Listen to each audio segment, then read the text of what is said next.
now from Times Square, crossroads of the World Wide Web, and sponsored in part by the Office of National Drug Control Policy, it's the Wrestling Observer Live with Dave Meltzer. How's it going, everybody? This is Dave Meltzer. We're going to be here for the next 2 hours talking pro wrestling. We're going to have Brian Alvarez up here hopefully momentarily. Is Brian here? Is it Brian up yet? No. Brian is not up yet. Okay, well, hopefully he will be up momentarily. And we'll probably have a couple of surprise guests coming in during the next 2 hours. Bobby Heenan will be up in about a half an hour. And we'll be taking your phone calls as well as your emails. You can call us at 1-877-392-3299. We're actually live from Atlantic City. Brian's up. Brian, how are you? Can you hear me now? I hear you fine. What's going on? I'm doing pretty good. That's good. I'm just actually looking at the email that you sent. We can talk about that in just a second. How much SmackDown did you get to watch? I actually watched the whole thing. Okay. And what's your thoughts on the show? I think overall it was one of those deals where they really did a good job with Kurt Angle on his particular show, and it's like, great, this is a perfect day to do it. I shouldn't even complain because they did it, but it's like, why couldn't you have done this at the very beginning? He came out, he cut a promo, he ran down Rock. He was pretty much a badass the whole night. He didn't act like an idiot. He wasn't treated like an idiot in the tag match, for the most part. Kane and Undertaker didn't sell, I don't think, one thing during the entire match, but that's something totally different. And he ended up putting Rock through a table and got the pinfall. It was a no DQ match in the main event, so he got the big win over Rock before the pay-per-view. And it's kind of weird because during his promo, he's talking about how, everybody expects it's going to be Steve Austin and The Rock at WrestleMania, and I'm going to prove them wrong. And then I read the Ross report, and Ross says, everybody expects it to be Steve Austin and Rock at the pay-per-view, but stranger things have happened. Who knows what will happen? And I was thinking, I hope they don't change this. I hope they don't swerve us for some reason. Well, since everyone's talking about it, I think that they feel that they need to acknowledge it. If they change it, that would be so silly. The one thing, I got a question. What do you think about this? Because, okay, Angle, I understand that The Rock is almost for sure going to be beating Angle for the title on Sunday. If not, they'll do it on Monday or, quick enough. And they really ought to do it on Sunday. Yeah. I don't think this is one of those things where they should, swerve everyone on Sunday just to do it on Monday to build up a rating. Then again, I think if they do anything, they'll do that. I kind of don't think, in fact, I don't think that they should, but if they do, I can see them doing that.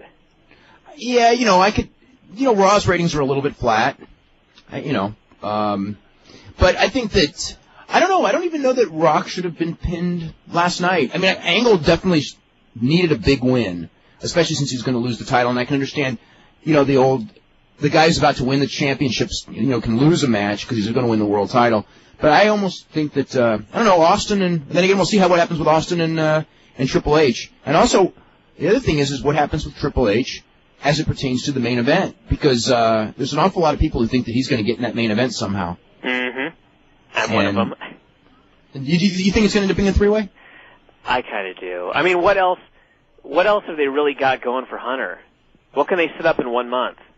Well, they can always do something with Angle, although I do know that Angle and Benoit want to work with each other at WrestleMania, just because neither of them think that they have anyone else to work with. Mm-hmm. And, of course, we've got Benoit in a four-way, and Benoit, X-Pac, Eddie Guerrero, and Chris Jericho, which is four good workers.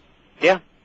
Tag match really wasn't anything special, and it was really? They did Benoit and Eddie versus Jericho and X-Pac, and X-Pac wouldn't tag out to Jericho, and then at the end Jericho went for the Lion Salt, and X-Pac kicked him in the face, and then Benoit put on the crossface, and it was all right, but it wasn't like something you'd watch and go, oh my God, I got to buy this pay-per-view to see these four guys have a match. What about the stuff with Stephanie and Trish? Was it? I read it all. Obviously, I didn't get a chance to watch the show. I don't know if I just live in a very urban area.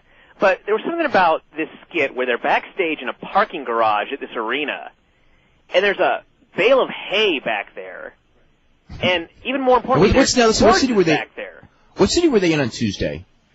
I don't know. Now. It had to be somewhere rural because there are horses in the parking garage. Kemper Arena, Kansas City. Yeah, that's right. It was the Kemper Arena. Yeah. But, they did the whole deal where Stephanie goes back there, and it turns out Trish wasn't in the limo at all, and she jumps her and throws her into manure or whatever and pours slop on her. They never even really said what it was, but Stephanie was just crying hysterically, and it was just one of those weird things where here's this girl crying hysterically. You'd think that, is she going to be the babyface here? This is Stephanie McMahon, and we talked about it before, she's the writer, so obviously she wants to be cheered during that match, and she probably will be. But she will be for sure. Now, didn't they set it up with something like that there was like a fair in town or something? I forget. There was a storyline set up for that. Okay, well, I'm glad there was, because all I saw were these horses back there, and I was just going, what the hell's going on? Where are they at? It was kind of goofy. I mean, it was an angle. Nothing. I didn't think overall that the show was, I think what they did well was they built up the pay-per-view pretty well. But, I mean, as far as the wrestling, it wasn't really anything too spectacular. Main event wasn't real great. The one thing, though, when reading the spoiler report for the SmackDown show, they were talking about the first match with Rikishi and Jeff Hardy. And, I mean, everybody who wrote a report that was there live was talking about, man, Matt came down and saved Lita and just totally ignored his brother, which he did, but they didn't really play it off like that on TV. It was just like, you know, Jeff got squashed, and then Rikishi went after Lita, and Matt ran down to make the save. So I'm sure that's where they're going. They're going to split them up over, you know, the girl. But as far as playing it up big time on the show, they really didn't do that. Yeah. Well, I'm going to get to judge tonight. Oh, everything came through? Yeah, it's about an hour and a half ago. It's it was a funny day. I mean, between having to get an EKG to judge, which turned out to be like a big comedy thing here. You know, everyone's like laughing at me because I have to run and get an EKG, and then the blood test, which I took a couple days ago, which was a trip in and of itself. And they were supposed to fax the results here, which in fact they did many times today, but the fax machine was busy. So then when I called the hospital at 3:30 our time, I said, you know, you need to fax this thing. It's kind of like the time pressing thing, and they were like, we've been faxing it all day, and we're not going to do it again. How'd you like that? So they've been sending it, but it's been busy. Because remember we were talking earlier today, and that like I've been calling them to fax this thing, and it never happens. And they said we've tried, and we're not going to do it again. So what ended up happening? So actually, my girlfriend saved the day because she, in a panic, had earlier called them and told them to fax them the thing, which they did. So she ended up faxing it here, and anyway, everything's fine. The funny thing is, I mean, up here in Washington, if you want to be a referee, you have to get a physical and everything just like a wrestler. If you want to be a manager... Well, referees got to move around the ring. I can understand. Yeah, managers the same thing because they might get involved, but... yeah, because they're going to take bumps. Judge? Are they afraid you're going to jump the rail? I mean, I could see the eye test, and I was glad to take it, because if I was blind, I really think I shouldn't be a judge. But I don't know about the EKG. Do they make you tan and shave, too? Well, actually, it was really good that I did shave down, and I'll tell you why, because when they put all those little electrodes on you, if you've got like a hairy chest, it hurts like hell when they rip them off. And if you don't, it doesn't hurt at all. I've never even had an EKG, or anything really? like that. No, most I've ever had to have for wrestling is a blood test. And the physical. They don't make you take an EKG? They should. Look at Gary Albright. I mean, that's why I say that. If it wasn't for Gary Albright, I'd probably maybe. I think they should make you take everything. I just have never had to, even in Oregon. Yeah, I mean, that's the Gary. You know, that was where I kind of changed my mind because, you know, here's this guy. What exactly does an EKG do? What are they testing for? Test if your heart's beating regular, basically. So I mean, like a blood pressure test. Well, I did the blood pressure too. Yeah. Okay. But that's all. But no. I think with the, was the EKG would it if it got I don't know I'm just trying to think like when you have like hardening of the arteries, you know, atherosclerosis, which is what Gary Albright had, and you know he wasn't tested by either All Japan or you know Pennsylvania or anything like that. Wouldn't something like that show up in like a blood pressure test though? If you're, I don't know. I'm not a doctor. Because I definitely have to take that. Yeah. And a little knee to the mallet to the knee. They didn't make me do that one. No. Check the ears. That should be important, though, for a judge. Check your reflexes. Why? I don't know. Why did you even say that? I just thought it might be important. Oh, we got Don Fry here. Come on in, Don. Only the best. Don, this is Don Fry, of course, top foreigner right now for New Japan Pro Wrestling, and, of course, former UFC champion. Don, how was the transition of going to UFC into New Japanese Pro Wrestling for you, and you thought about American Pro Wrestling, and what's the status of that? Yeah, the transition is really simple. You know, I beat people's ass here, so I went over there and beat people's ass. No problem. Yeah, I'm considering, I'm looking at going to WWF, possibly, if not return to the UFC. Really? So you want to come back? Oh, I definitely want to come back. I got down in the octagon today and got a little chubby when I was walking around in there. It was really good.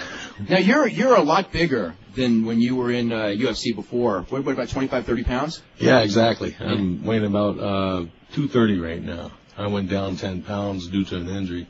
So I was looking pretty damn good for a while. Yeah. Now, one thing with you in Japan, because, when we've seen tapes, and obviously this is something that you go out to do. Every tour, you have a different look. Like, you'll have the long hair, then you'll have the short hair. Yeah.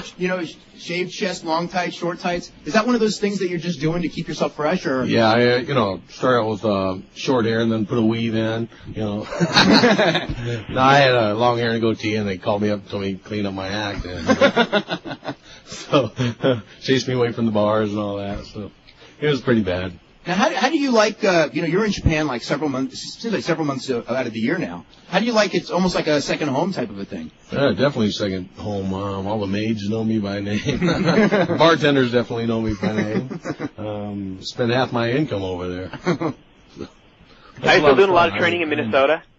Do you train in Minnesota still with Brad? I get up there in Minnesota as often as I can. I love Brad. He's a great guy. Yeah, he's a lot of fun. Did you train at all with Brock Lesnar? Did you guys ever? No, we never got a chance to roll around because I had an injury when I was up there. And so there was not smart to grow in the ring with Brock if you're injured. Yeah. Now, what's right now there's you and Brian Johnston. Has there been any talk of? I mean, we know that like a lot of the guys, Mark Coleman, Mark Kerr, did that Tokyo Dome show that you also, or Osaka Dome, I should say. Yeah. Osaka that you did. What was, have there any thoughts of bringing some of those guys in? And how did you think the Osaka Dome show went? Because going in, I thought that was going to be a really scary show in that a lot of guys who'd never done pro wrestling were doing it, but it actually turned out almost like a miracle in some ways, some of those matches. Yeah. Well, they all patterned their style after myself, so they look great. Definitely, my match was the best one on the card. So. Who's your favorite guy to wrestle with there? Do you have myself. No, I mean wrestle against. You wrestle against. Probably be Muda or Chono. Really? Yeah, they're both best workers in the business over there. Really, more than Nagata? Yuji's a great worker. I'll tell you, I love working with Yuji because he always makes you look good. Yeah. And those are definitely top three. Now, how was the match you had? I guess it was Sunday. You just got back from the pay-per-view match. Yeah, I just got back from that. With Chono and everything. Yeah, I fought Chono in that. That was a pretty good match. Kind of anticlimactic finish, but it's pretty much my fault. I pulled a groin a couple weeks ago, so I was bruised from my waist all the way down to my calf. And so they taped me up, from belly button to ankle and put me out there and did a great, Chono gave me a great match. You ever have, communication problems with the Japanese? No, they provide an interpreter. As long as you can speak beer, you're okay. When you did the angle with Chono to set up the pay-per-view match, I noticed that was a tough match because you seemed like you were really hurting as far as I just noticed on the limping and everything like that. Yeah. Like I said, I pulled my groin and maybe my hamstring too, so it was kind of rough getting around. Now you about I don't know how many months ago or a year ago or so, you had said a lot of things and you'd wanted a match with Ken Shamrock, and then to everyone's surprise, you did the tag team, although you did the thing afterwards. What's your thoughts as far as Ken Shamrock? I mean, did it change things, or did you just do the tag team because Inoki asked you, or what was that? I did the tag team as a favor to Inoki, and out of respect for him. Shamrock and I didn't say two words to each other. I have no use for him, and he definitely has no use for me. Do you think you're going to do a match with him at some point? I hope so. Yeah. I hope so. I mean, that's what I'm here for. That's what I'm gearing up. Really? Inoki didn't talk to you about that, though, as far as why he did the angle afterwards? I mean, did they with the thing that you did after the match, was that to set up a match in Japan, or was that just you guys just ended up doing it to do it? Figuring that you're going to set up a match somehow, you're going to do it on your own anyway. Well, that was. Oh, how do I explain that? Yeah, that was more for a future event. Yeah. I mean, is there any kind of a date set for anything like a dome show or? No, I'm open. They'll give me something as soon as possible.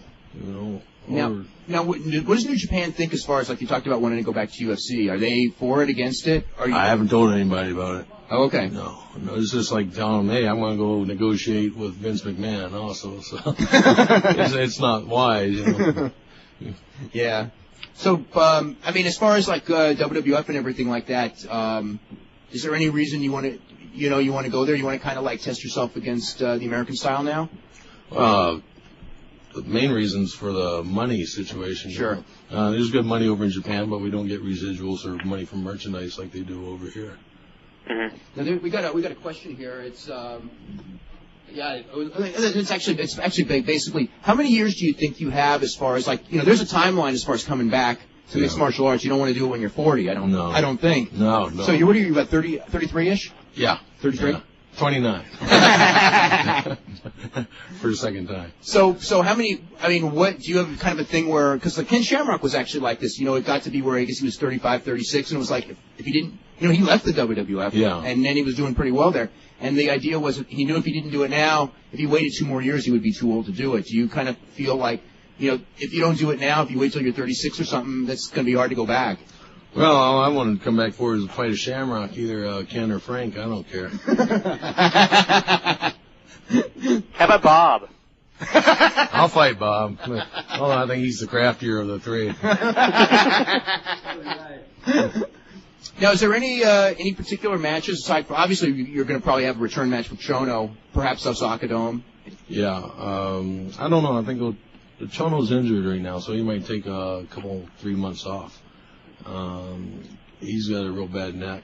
Yeah, he should have got that taken care of a couple years ago.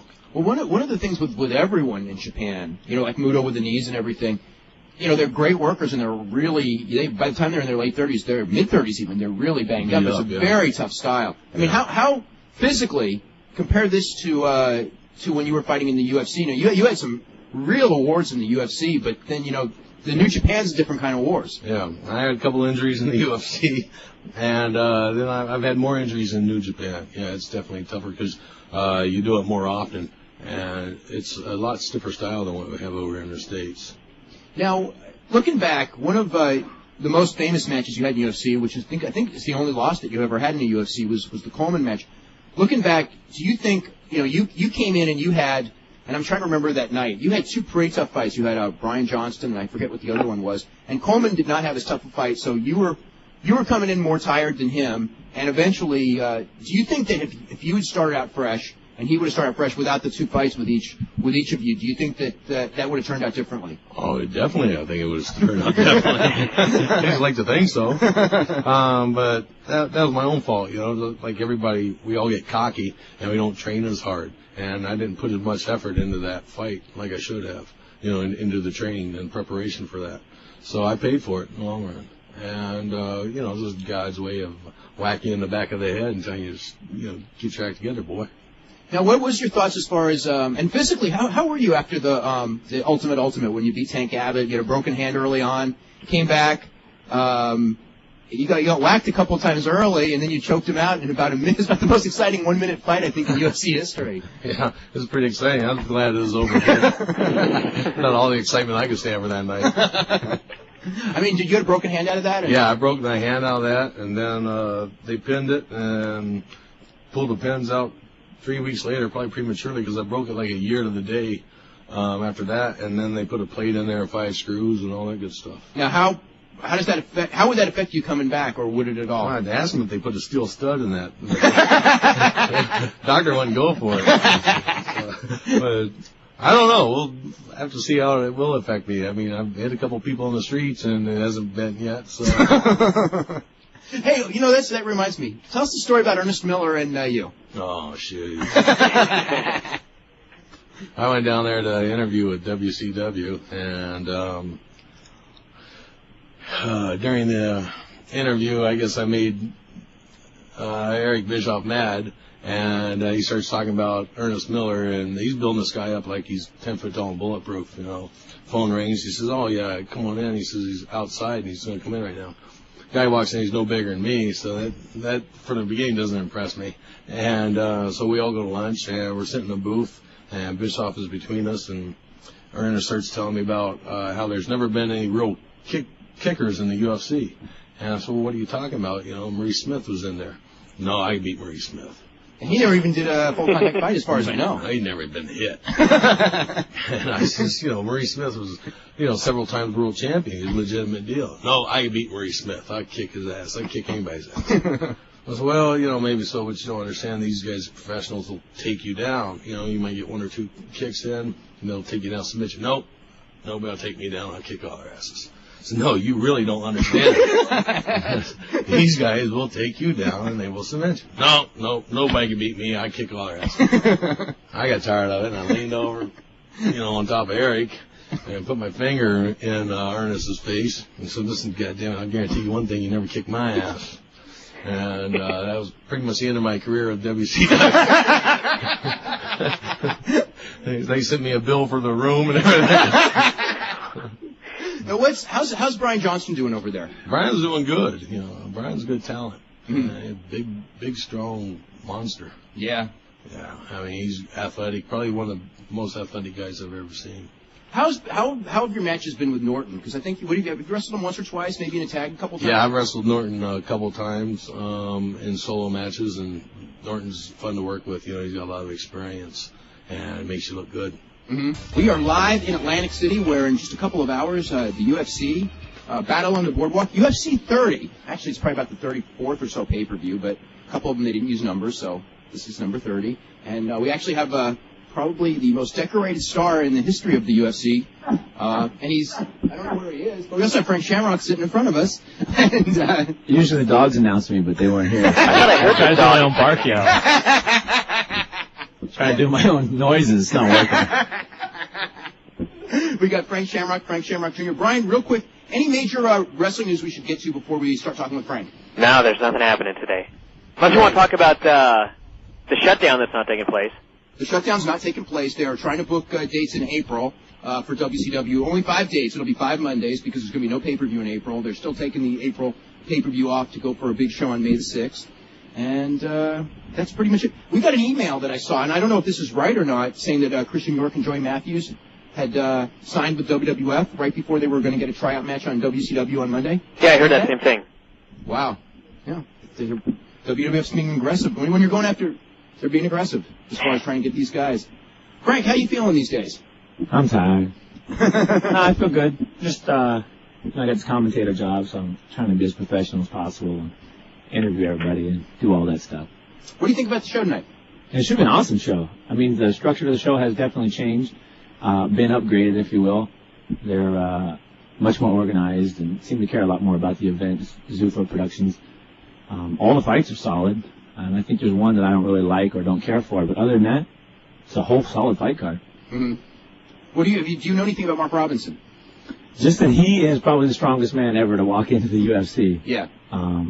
Just a monster. I don't think he's all that skilled in fighting. He has wrestled and done judo, but we don't know about fighting because there's no. Well, he's really accomplished in wrestling. He's a really accomplished wrestler, but what does that stand for when you're fighting? Yeah. We'll see. I guess we'll see. Now you're going under the knife on Monday. Yeah. How was just a accumulation, or did it just pop one day when you're training? Honestly, it was just one punch, and I felt it. I was like, you were throwing the punch? I was throwing the punch. What's the injury? I have my shoulder scoped on Monday, and I tore some kind of tendon inside my socket or whatever. So whenever I push my hand out in front of me and turn it over, it just feels like there's a knife inside. I fought my last fight with it. I did this 2 weeks before my last fight, but I know I can't continue to train at a professional level and have an injury like this. So it takes some time to take care of it. It takes 6 months. I'll be back in 6 months. Everyone, the name everyone always throws at you is Sakuraba. Politically, how does that stand? And I mean, you don't know. You have not signed a contract as far as a fighting contract with this new organization. Would you expect to be a free agent and just work for everyone like you've done before, or? Yeah, I have the luxury of being in a position where I can fight wherever I want, whoever I want, and I want to fight Sakuraba. There's really no one else I care to.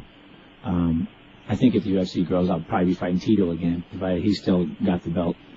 But yeah, I'm going to stay a free agent. I'm going to definitely pick up the Sakuraba fight, and then there's new talk that hopefully this Hickson fight thing will work out, but. Really? I don't believe any of that stuff until I sign a contract or they pay me. What about, you're also trying to promote too, right? Yeah, we've got a new show that just opened up, the Bushido fighting event, and that is a true mixed martial arts show. We're going to do shoot boxing, kickboxing, Muay Thai, Sanshou, and mixed martial arts, or what we call NHB. And we're going to build athletes that compete in each sport. So each athlete will compete in each and every sport. Wow, that's going to be really difficult. It'll be difficult, and it's also going to be a test for the athletes. And it's going to be, we're truly going to develop the ultimate athlete and put them, where they got to put it on the line every single time under different rules, and try and develop what I call the super fighter. They can do anything. What are your thoughts as far as another match with Tito? I mean, we've talked earlier about it, and from my standpoint, you basically have nothing to gain except for money, and you have something to lose because you've beaten him. The only motivation for this fight is for him to beat you. I think he has tremendous motivation to beat you, even though you two are friends. And you're going to have to train, obviously, probably harder than he does to beat him. Well, I mean, in all honesty, the last time I fought him, I trained as hard as I possibly could. So I don't know where else to go from there. But I know that's what the UFC wants. He's their boy, and as long as I have that win over him, he just never gets to, be the big show. He's going to go really far. I'll fight him again, but, what does it prove to me? It's about money. I know I can beat him. I've already beat him. I know I'll take a lot of damage when I do it again, and I know it'll be really hard, but, if it happens, it happens. One thing that a lot of people, I think some people know when they watch the fight, but a lot of people don't recognize is that fighting in the weight class that you fight, and I noticed even last night with Elvis Sinisic, who you fought at the Tokyo Dome, you're fighting physically much bigger guys. I mean, Elvis is a lot bigger guy than you. I mean, when you see both of you up close to each other, and he has, he's got a lot of reach, he's got a lot of physical advantages over you, and so, obviously in a sport like this, you have to be that much better giving up that kind of size, and with Tito, you were giving up, probably in the ring, 22, 25 pounds to a hell of a wrestler, too. Yeah, it's definitely a disadvantage. I try to use it to my advantage. I use my speed, and I use my scrambling ability and my techniques to try and go around people's power and stuff. But it is definitely an advantage. I think I would be best in like a 185-pound weight class. That's what I am. I'm 183 pounds. And, I eat 6 meals a day so I can be 193. I walk in there exactly like I look today and do my business. And everyone else is cutting weight and doing all these other things. But that's the game. That's what I signed on for. So that's what I do. I expect it. And I expect the guy to be bigger, and I expect him to be stronger, and I expect him to be a better wrestler. But I don't expect him to win. What's as far as this show? Have you seen Uno fight? I'm sure you have on tape. I have. In fact, I was at the last Sato Uno fight. Oh, the December show. Yeah, where Uno won the belt and then turned right around and gave it back up because he said he didn't care about belts. He just wanted to fight hard fights. This is a guy that he is just so relaxed and so calm and unfazed, and I think people can't put him away. Eventually, they just lose focus or, lose touch or whatever. From an experience standpoint, he would probably be more experienced than Jens. He's fighting Jens Pulver, who has obviously a tremendous punch. If you watched the UFC where he fought John Lewis, it was right here in Atlantic City. He knocked John Lewis out with an incredible punch. Monster punch, too. Yeah, split his molar and broke his jaw right in half. Wow. So he's definitely a puncher. He's got power. He's got wrestling ability. But I definitely have to give the advantage to Uno. He's a guy, he's fought Sato twice, and he fights over in Shuto, and those guys are otherworldly good. They have adapted what they do to that ring, and they know it by heart. I think the one disadvantage for Uno will be that he will be in a cage and not in a ring. And Jens will have a little bit of advantage there, but I look at Uno to do a comeback victory, or what we see on TV as a comeback victory, but what is most likely, Pulver can't put him away, and he's eventually going to lose touch. Yeah, 25 minutes, so. That's a long time. 25 minutes is a long time. 20 seconds in a fight is a long time. 25 minutes is another day. How's TV commercial work going? TV commercial work is rocking. I did the Burger King commercial. Yeah, there's a story you're supposed to tell us about that commercial. I did a TV commercial for Burger King. That went awesome. And they shot 4 of them. 4 of them are showing right now, national. And I went out for Old Spice the other day, Old Spice Endurance. They're doing a whole new ad campaign. They're going for the rough, kind of athletic guy. So you're not supposed to shave? Well, they called. I didn't shower or anything. I just showed up. I didn't even comb my hair. And in fact, when I got there, I didn't know it. But I take my hat off. I do my thing as I'm walking. I look in the mirror, and I just got the sleep head. And I'm like, oh, there's no way they're going to call me back. They call me back the same day. They say, we love you. You're absolutely perfect. We're going to reserve you. February 23rd, be there. And that's the day of the oath. That's today. So I called them back, and I was like, well, would you guys mind changing the date of that commercial? I know it's a national commercial and everything, but they never called me back, so. But what do you do? So it's going good. The whole, the commercial thing for me was, I just said, hey, you know what? I need money, and, I'll give it a shot. I took like one class. They said, look at the camera, talk like this, dress nice, comb your hair. I said, listen. And it's worked out for me. Now, there was a thing, we even talked to you about this, a couple of, I'd say 2-3 months ago in Full Contact Fighter where Ken and Bob were talking about you. What did that feel like, reading that? I mean, I know what it felt like for me just knowing you reading that. Yeah. And like, what did it feel like for you? Well, it was shocking. I couldn't believe it, and I couldn't imagine why they would even say those things. There's obviously some pain going on. There's obviously some, unresolved issues that I guess we all need to deal with.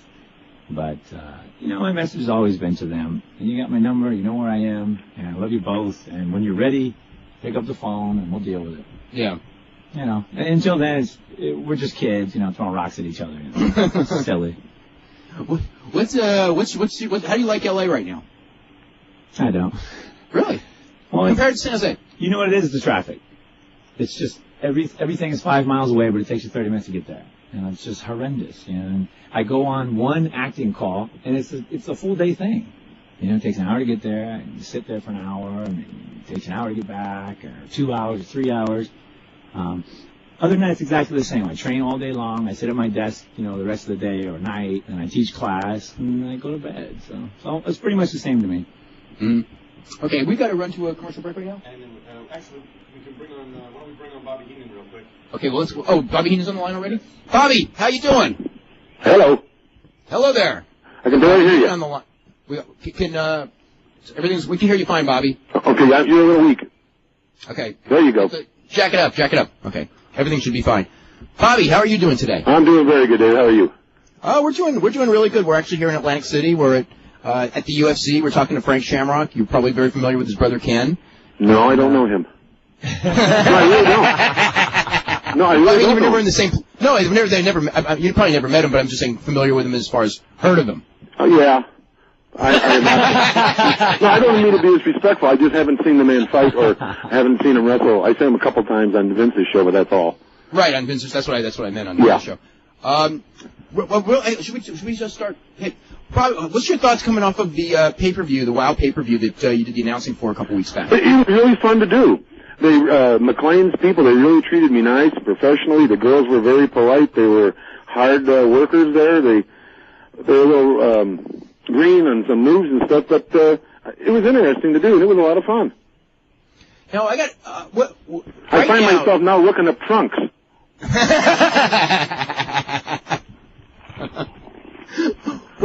Right now is a real pivotal time. I mean, I don't know about you. You've been around wrestling probably almost as long as just about anyone now. 40 years. 40 years. Wow. Except for Mae Young, I guess. And I used to date her. I actually got a Mae Young story in just a second, but I dated her when she had a tooth. Just one. It was good for opening cans. So every time she sat in the bar, some guy would try to light it.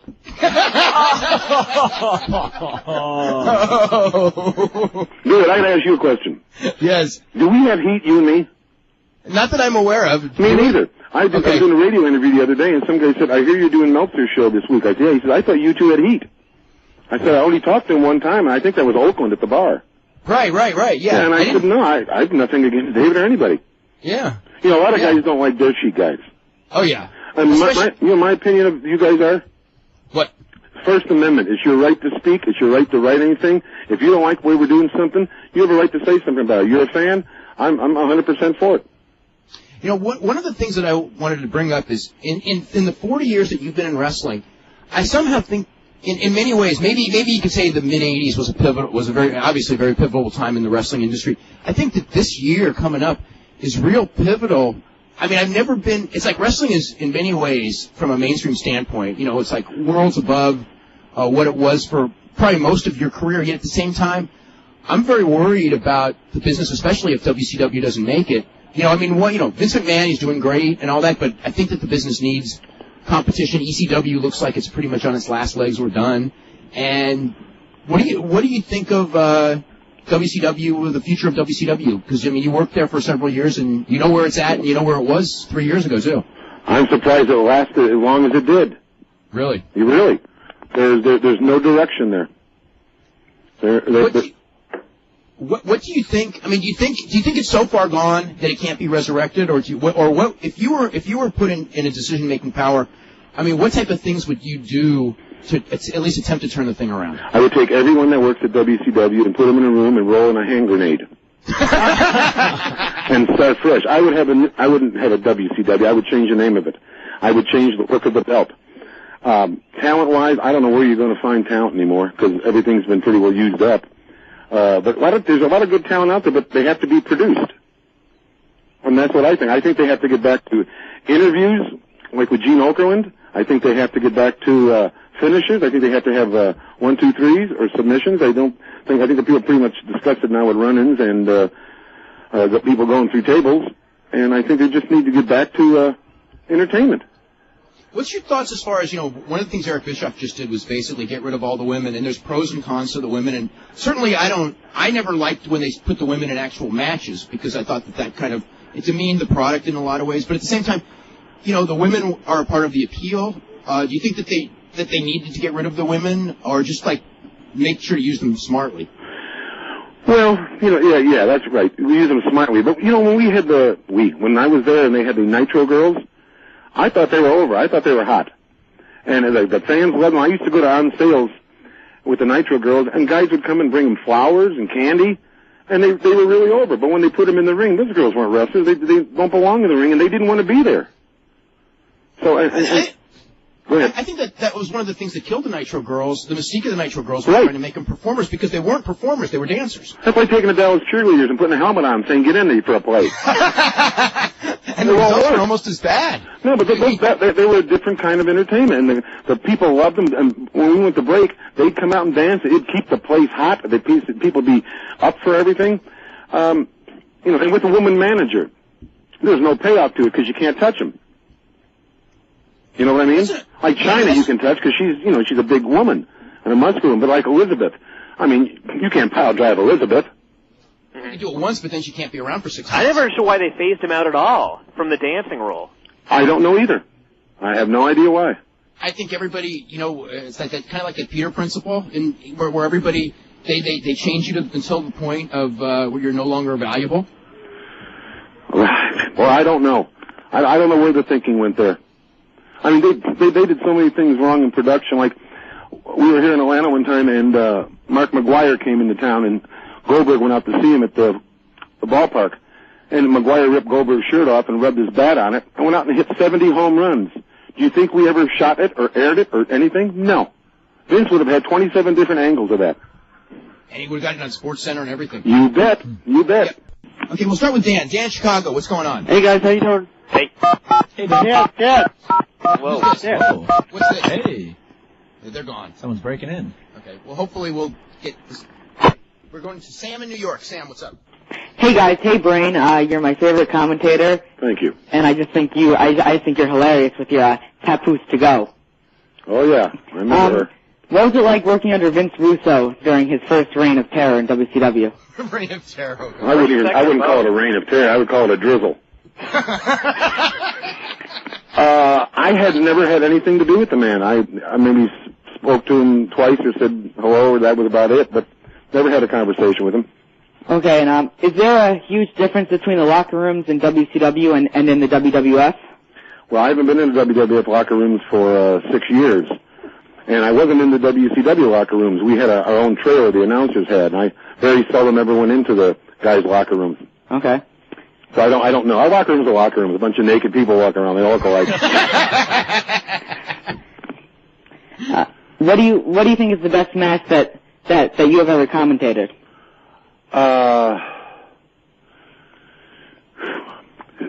Savage Warrior had a hell of a match in L.A. at WrestleMania.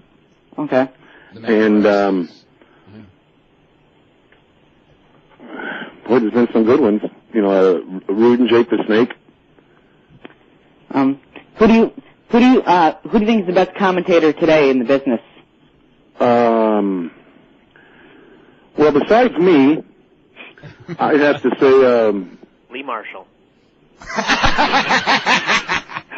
Not Lee Marshall. I was going to say that, but since you said it, I'll just name another one. I would say if he was back to commentating, would be Vince McMahon. Hmm. And without that, I would say Jim Ross and Mike Tenay. I like Jim Ross too.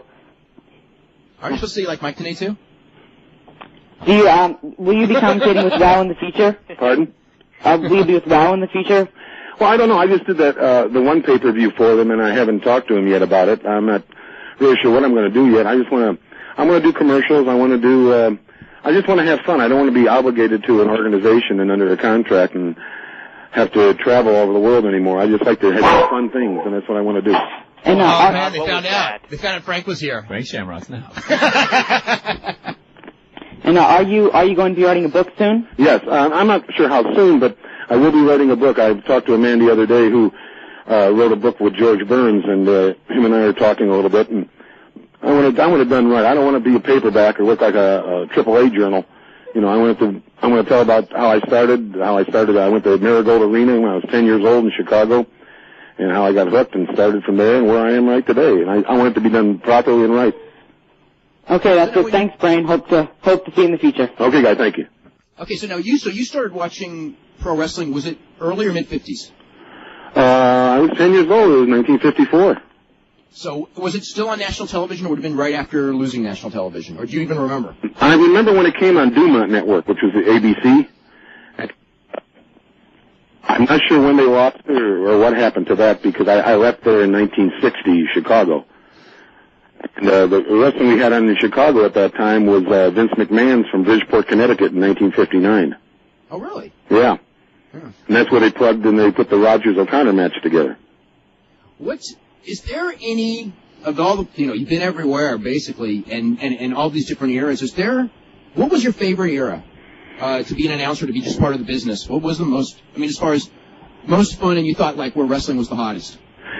I had a lot of fun in the 70s in the AWA, because I was with a lot of good people, like the Blackjack Lanza and Dr. X and Ray Stevens and Bockwinkel and all those people. That was a lot of fun. And the 80s were a lot of fun, too, in New York. That turned everybody's head around, because now we started being mainstream, and we were doing things on national TV, and we were involved with Dick Ebersol on NBC and stuff, and that was exciting. When did you start with the WWF? What year? 85, I think. 85? So When did you first think about Vince when he started to expand? Pardon? Did you see him as like Vince, as like a visionary when he started to expand, or did you see him as like, how can this guy be doing this? Well, all the promoters were against Vince, naturally, because he was coming into their area. Mm-hmm. But if you really think about it, there's 4 gas stations on 4 corners, so I think anybody can run anybody's town. Nobody owns a town. Mm-hmm. I thought it was great, and it was exciting to watch another person's tape and see what their talent was doing and their angles and how things were going, and Vince just did it right. One of the things, the managing thing, in which you did for most of your career, managing has turned into almost like a lost art, and I'm not even sure why. I know why. Why? Because when I started in 1965 in the ring, before that I was carrying jackets, setting the rings, and doing all kinds of stuff. But when I started, a manager was a young kid breaking in the business. There was an old guy that couldn't work anymore. And what happens with it now is no managers there's too much. There's too many girl valets. There's too many men valets. And people don't know what they're doing. They don't align themselves with one individual character. And they don't know how to get themselves over. It's very simple. You got to manage like a wrestler and wrestle like a manager. That's all you have to do.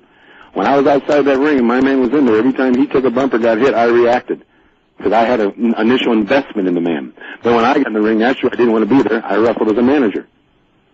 one of the things, and I remember this from the AWA territory, that like especially in the period when Bockwinkel was champion and you were Bockwinkel's manager. I mean, it was the act. I mean, I think when you left and went to the WWF, I mean, there was a real void in Bockwinkel's act, and but not, and this is not to knock Bockwinkel because I always thought Bockwinkel was a tremendous performer and all that, but and that's why I kind of think that there are certain wrestlers who. And it's not even like, obviously Bockwinkel was a good interview, but there are certain wrestlers who the right manager can enhance their appeal to a great degree, and obviously you did that with many people in the AWA, with Lanza as well, and many others. That's why I think that like this, not having managers in the two big companies, although I guess Vince McMahon and his son and his daughter, I guess, play the role as managers in a sense, that it's kind of something that, it's something that worked. It worked for many years. You, Cornette, a lot of people drew big money in your role. Yeah. It's just sort of not there.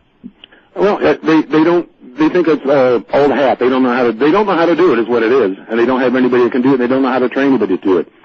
They want to use the women. They want to use all the TNA and stuff. Well, that works fine, but most of those women are so built up that you can go to a Sears and see the same thing on a mannequin, and the mannequins are softer. So do you a beautiful woman is one thing. Would even work anymore? A beautiful woman in a nice outfit is something to see. A woman with her lips made real big and had a breast job done and wearing skimpy clothes, it doesn't look real. It's the Wizard of Oz, Mm-hmm. Do you think there's a role for the traditional manager today, or is it just not going to work with just everybody running around? I think it'll work. I think you just have to get it back to. You have to reverse it a little bit. You have to slow down. Everybody's going so fast that they kill a program in 3 weeks. And they don't take time to develop the characters. If you can develop a character, just can't have a manager show up out of nowhere. This guy's got to have a little bit of a history. He's got to have money. He's got to be from someplace. He's got to be sneaky. He's got to be obnoxious. But he can't yell and scream. They can't wear sunglasses because there's so much expression in people's eyes you have to see. Everybody has long hair and a beard. They look like every guy sitting in the front row. They don't know how to do anything different. We just got an email here, and it actually, from Ben, and it just goes, and it almost talks about like one of the big problems in wrestling, and it goes, he wants to comment on what he used to like about you was your ability to get what was basically unknown talent in the WWF. I mean, not that they were unknown to people who followed wrestling everywhere, but you'd bring in a guy cold, so to speak, to that audience, and you could immediately get them over and go, Bobby was so good in his role, we were programmed to hate whoever he brought in, and hate them, even after, you weren't with them anymore. And that's one of the things, if you have a manager who's really, one of the problems is that everyone complains about is they'll bring in a new guy, and then 3 weeks later they'll go, he can't get over. And because they're not aligned with any, they're just brought in cold. Because they don't know. Usually the people don't know how to produce, and some of those guys don't know how to be produced. A lot of managers you'll see at ringside, when their man's in the ring, getting heat on the guy, they'll be out there yelling to the fans and everything. They're a distraction. They don't really know how to put themselves in that character. Let's go to Jay in Michigan. Jay, what's up? Hey, Jay. Bobby, it's nice to talk to you. I can barely hear you. Jay, speak up. It's nice to talk to you, Bobby. Thank you. I got a couple questions for you. Okay. In the early 1990s, you were on the Arsenio Hall show, and you walked off the show, and I was curious if that was planned, or if you had planned it and not told Arsenio, or exactly what transpired there and caused that. In what? Arsenio Hall show? Yeah, I walked off, but what you said, I didn't hear the end of your question. I was just curious as to if that was planned beforehand, or if you just decided right then and there to go ahead and walk off. I just decided there to walk. I never talked to Arsenio before the show. After the show I did. But I walked off, and he was happy with it. He's a real nice guy. He was real easy to work with. In front of the scenes in WCW right now, it's similar to the AWA in the sense that they don't promote new guys and they haven't changed with the times. Would you say behind the scenes it's similar to the AWA in their last dying days as well? Well, I wasn't in the AWA in their last dying days. When I was there, it was a territorial promotion. And we did all our TV at the Showboat, and we did some in Minneapolis at Channel 11. We didn't go to all these different venues and have pyro and big ramps and stuff like that. So it was just a territorial promotion. Okay. All right. Well, thank you very much. Yeah. Frank, this is one person who says, What do you think of Vitor Belfort saying that you are scared to fight him? I'm obviously scared to fight him. He probably just knocked me out really quickly. I don't have a lot of time to put energy into what people say. You know, Vitor, he was a ball of fire in his time, and then he just burned down. You know, and the big matchup was supposed to be me and him, but he never made it to the big show. So, you know, I don't know what to do about that. And it says, what was it like to be attacked by my dog? That dog is insane. Trying to chew my leg off for no reason. Dave claims the dog's like you now. Is that a lie? Remember the last time you were over, the dog did like you. I don't know if he liked me. He was looking at me with a thin eye. He was kind of pacing around. I don't really know, but we sort of came to an agreement. It goes, what do you think of the Sakuraba Silva fight? I like that fight. I like Silva's chances. Of course, he's got a puncher's chance, which is, you know, a huge plus. I think he's too stiff. I think Sakuraba will tool him because he's just too stiff. And Sakuraba is so relaxed. And what do you think of Gilbert Ivel? I like Gilbert Ivel. Super guy. Just, he's just not good enough on the ground yet. But he is, you know, he's like 22 or 23 or something insane like that. He's the next generation. He's going to be phenomenal. But he's got to learn to get off his back and avoid a takedown. He's got to learn. He's taken down, he can't get off. He's got to learn to get up, and he's got to learn to expend energy there. And he's kind of in that in-between grappler, kickboxer thing where he's still working on timing and stuff. But he needs to get moving on the ground and get working on the ground. Just work. You got to work down there. Let's go to the phone calls. We got Wesley. Wes, what's going on?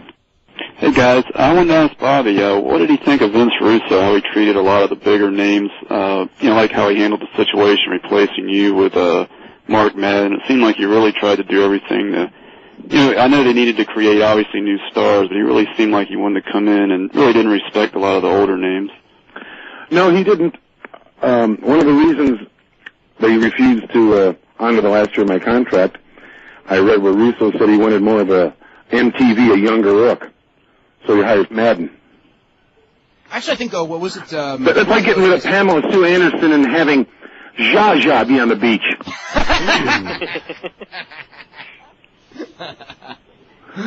But I mean, I don't think he understood the business. But he did think he did, though. Well, you know, a lot of people that think they understand things, but they haven't been in it. They don't know. You don't know unless you've been in that ring. You don't know unless you deal in that dressing room, unless you deal with promotions. You can't come from a writing aspect and run the business. You have to know the business and understand it. You know, I've been in the wrestling almost 40 years. I couldn't go do baseball or do football or basketball as much as I like those sports. I still haven't been there, and I still haven't. I'm not knowledgeable like a Pat Summerall or a John Madden is. Now I got a question because you actually did bodybuilding once. How was that? Oh, that was easy because me and the Barbarian went there. The guy's name was Heenan. Fred Heenan or something. That's the guy with the pig. Haney. What? I don't think that. Did you say Fred Haney? Fred Haney's the guy with the pig on Green Acres, I think. Haney on Green Acres, yeah. But there was a Haney or something like that. A real nice man. There was a Lee Haney who was a bodybuilder. That's it. We did his show, Barbarian and I, and he just worked out for him and everything. I just laid on the bench and read the paper and had a Coke. No, I mean, you announced Vince's pay-per-view about 10 years ago with Luger and all. Well, actually, Luger was hurt. But I remember Vince did a pay-per-view and you did the announcing. With Gene? You don't remember that? For the boxing? I mean, for the bodybuilding. Oh, I'm sorry. Oh, yeah, that was done in Long Beach. That was Tom Platz and I and Vince. Right. Yeah, we did that. I know nothing about bodybuilding. I don't know a trap from an ab to a six-pack. I just sat there and everybody came out. I just said, this guy's the biggest guy I've ever seen. Next guy came out. This guy's bigger. Who do you think? I think this guy's going to win. Finally, the last guy won. I knew he'd win. And everybody sat in the audience in Zubas and World Gym T-shirts. How was Cauliflower Alley? It was great. It was great. I'm going to be doing it every year now. Tanae and I. And it was good to see a bunch of people I haven't seen for a while, like Bill Watts and Pampero Firpo and my good friend Red Bastine and the Big K and, Penny Banner and Kay Noble. It was fun seeing those people. Wes, are you still there? Yeah, I want to ask Bobby, what do you think of the Brian Pillman angle in WCW? What happened with the Clash of the Champions when the curse word got over the air? Story. Well, when you're doing color or play-by-play, you watch a monitor. You don't look in the ring, because if you watch action in the ring, they may not be shooting that. So you can only call what you see. So I'm watching the monitor, and Pillman gets out of the ring, he goes up behind me. And I had just had, I broke my neck in '83, and I had just had surgery in '95, and they took 2 discs out and put 2 bones from my hip, and everybody knew not to touch me. So Pillman just came around the ring, and all he did was pull my coat down over my shoulders. But I thought it was a fan. And I jumped up and I said, what the? And that's what happened. Also, Bobby, in all the years that you've been in, who were some of the guys that you think that you were surprised that didn't make it to be bigger stars? That I managed? Well, just people around the business in general. Oh, God, there's so many of them. Like a guy you saw coming in and go, this guy's going to make it, and then for whatever reason, politics or just they didn't make it for some reason. Well, the Big Show, I thought he had a chance. Yeah. But I think what hurt him is he started taking bumps. He just became a long-haired big guy who looked like a bouncer in a boob bar. He should have never gone off his feet. Goldberg should have never been beaten. Mm-hmm. Oh. Never. He could have gone 2,000. See, he's Jewish.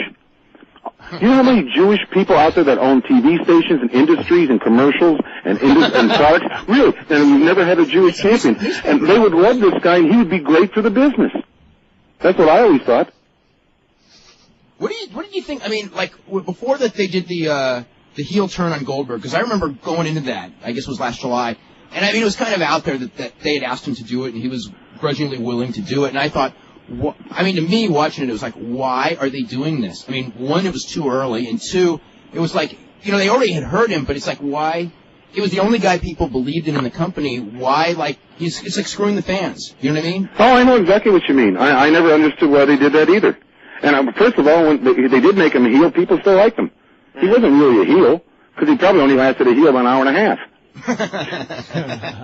Nothing they ever... Don't forget, we had 2 producers there.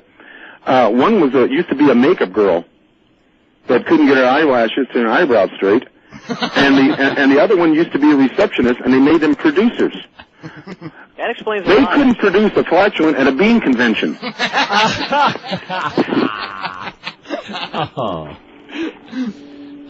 Oh my God. Do you think that beating Goldberg was like the death blow, or do you think that they'd been dying for a long time and that was just another nail? I think there was a few nails in that coffin, but the big nail was Goldberg. I don't think that helped at all. He could have saved everything had they kept him the champion. And they didn't know how to market people. They don't know how to market people at all, or merchandise or anything like that, in my opinion only. So, getting back to Eric Bischoff. Eric Bischoff and I don't know if he likes me or not. I don't really care. But as far as I'm concerned, he gave me 3 contracts and gave me 2 raises. I have no heat with Eric Bischoff. Mm-hmm. Anything else, Wes? I just want to say, Bobby, I enjoyed your work, and good luck to whatever ventures you go into in the future. Well, thank you, sir. I appreciate that. Okay, we got Dan here. Dan is back. Dan, what's going on? Guys, I apologize about that earlier. Mr. Heenan, it's a pleasure to talk to you, sir. How are you doing? Good, fine. Hey, listen, I started watching pro wrestling, like, when Mr. Wonderful first turned on Hulk Hogan, when you started managing him. What was the original angle between you and Hogan? I never understood, because all of a sudden it's like you hating Hogan all the time. I never understood, like, the main issue between the both of you. Well, don't forget, he was a big, huge star in the AWA. Yeah. And I was there with Bockwinkel as the world champion. He was trying to get at Bockwinkel.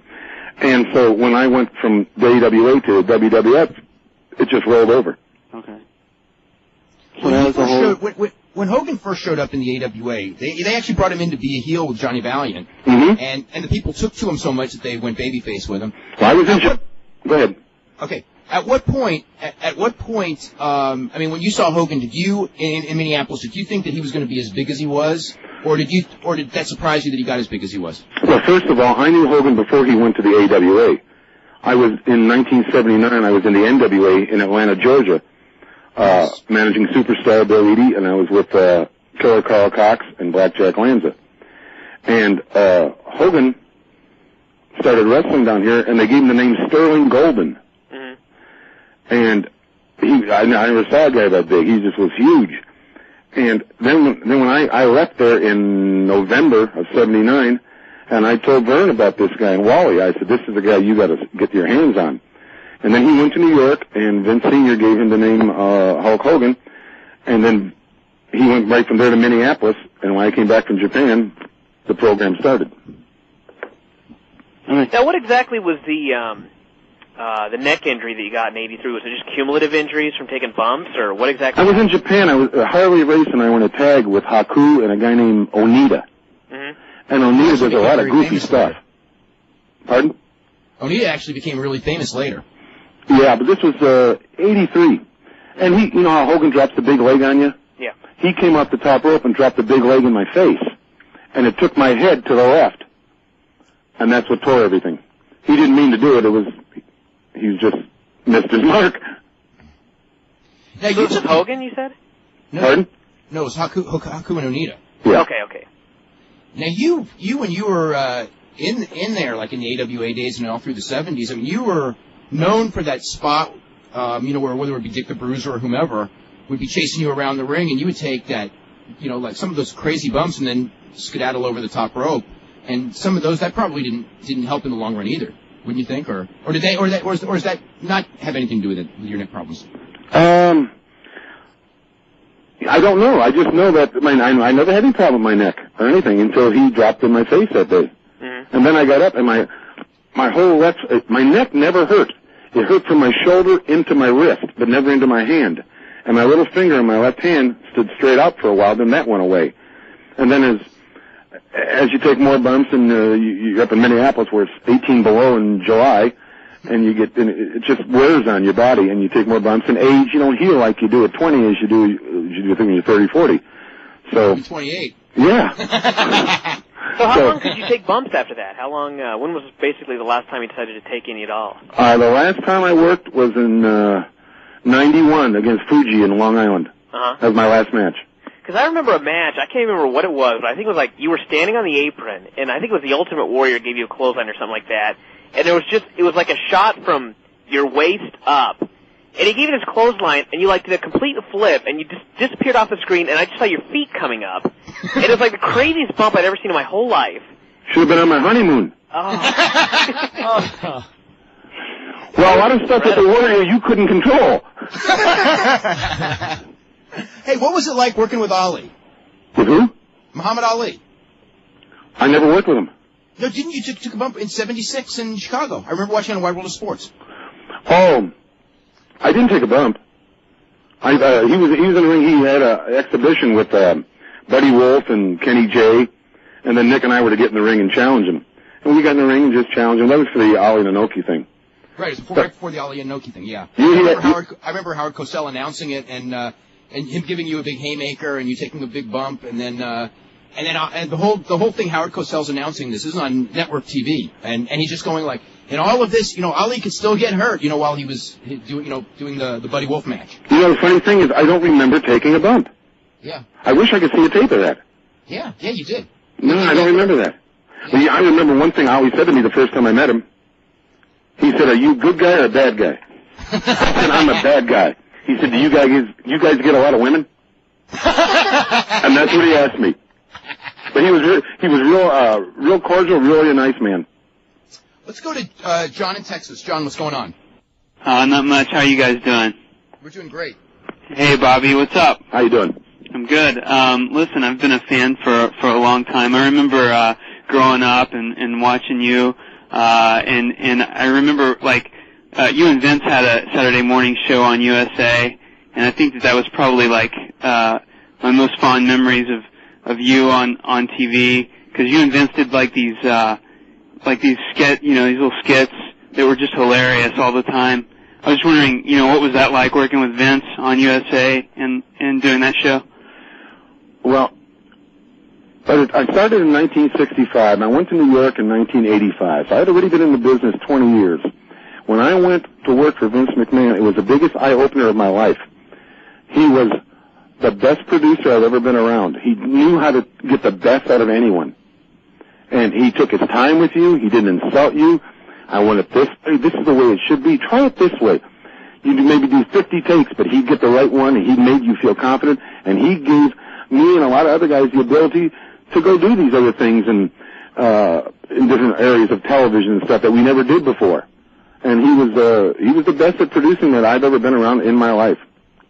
You've mentioned that you still talk to Vince and that you guys are still friends and on the level and everything. Can you see yourself like maybe going to work for the WWF and getting back into commentary on that side? Well, I'll do anything for money. And I talked to Vince in November, and we talked a little bit about football. And I just told him I was available, and I know he's got WrestleMania coming up. And if he's got something for me, fine. If he don't, fine. He's still a nice man and a good friend of mine, and I wish their company the best. You don't have to because they're doing so good, but no, he was just the best producer of wrestling. He just had that Midas touch. He just knew what to do. Yeah, it shows for sure. Look at the numbers. Yeah, definitely. Yeah. Do you stay in touch with, who all do you stay in touch with now? I mean, are you in contact at all with Hulk Hogan or, no. Or anybody on the WCW side now? No.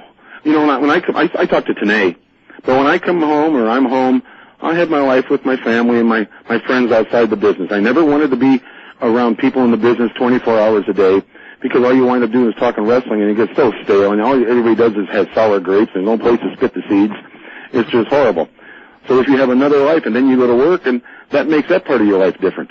But as far as keeping contact, I keep in contact a little bit with Red Bastien, Jack Lanza, Angelo Mosca, stuff. I used to keep in contact with Ray Stevens a lot, with one of my, and Gorilla Monsoon before they passed away. Those are some of my best friends, Ray Stevens and Gorilla. Would you rate Ray Stevens the best worker that you ever worked with? The best. Yeah. The best heel, the best babyface was Red Bastien. Really? Mm-hmm. Impeccable timing. What have you ever? I know that at one point or in the '80s, I know that this must have been. Oh, and Dick Murdoch, put him in there. Dick Murdoch. Murdoch was tremendous. Oh yeah. But you know what Murdoch's trouble was? Why he never got a title or a belt? He wanted to be Carl Cox. He wanted to do silly things. Yeah, he always wanted to be comedy, and he. And also, you never knew which Dick Murdoch you would get. You'd either get the greatest worker in the world, or you'd get this guy who would take every shortcut in the world. See, what I would do is I would do all my shtick outside, but when I got in the ring, I worked. Mm-hmm. And Murdoch, he liked to play. He was so good, he liked to play.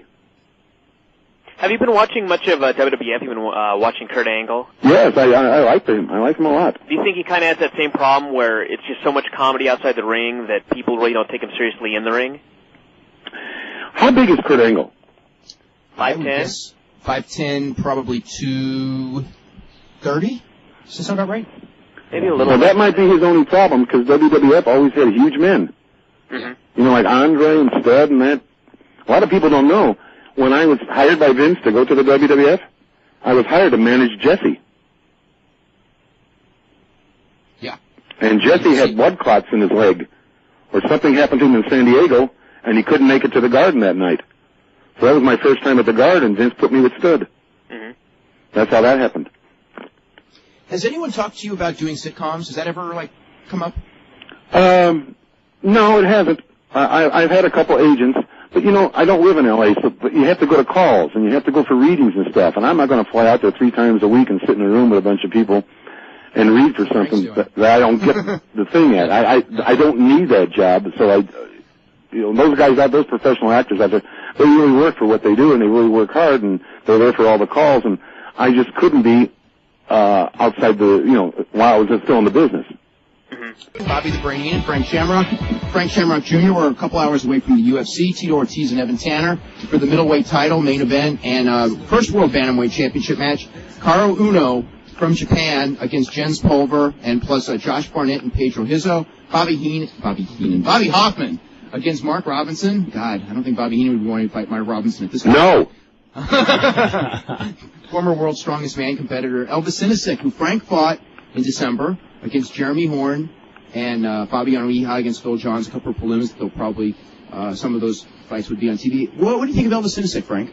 I really like the fight between him and Horn. They're similar styles. I fought them both. They both gave me a great run. They both took me over, 12, 15 minutes, which is, unheard of for me. They're similar styles. I think Horn has the huge experience advantage. And in fact, right after the fight, we were at the post-fight party, and Elvis says, they're asking me to fight Horn. What do you think? Did probably. I said, don't do it. Don't do it. But he did it. They did it. What was it like fighting in front of 70,000 people? It was unnerving. I'd never done a show so large, and I'd never done a show where there was just so much heat and focus and everything on the whole event. And then they don't say anything.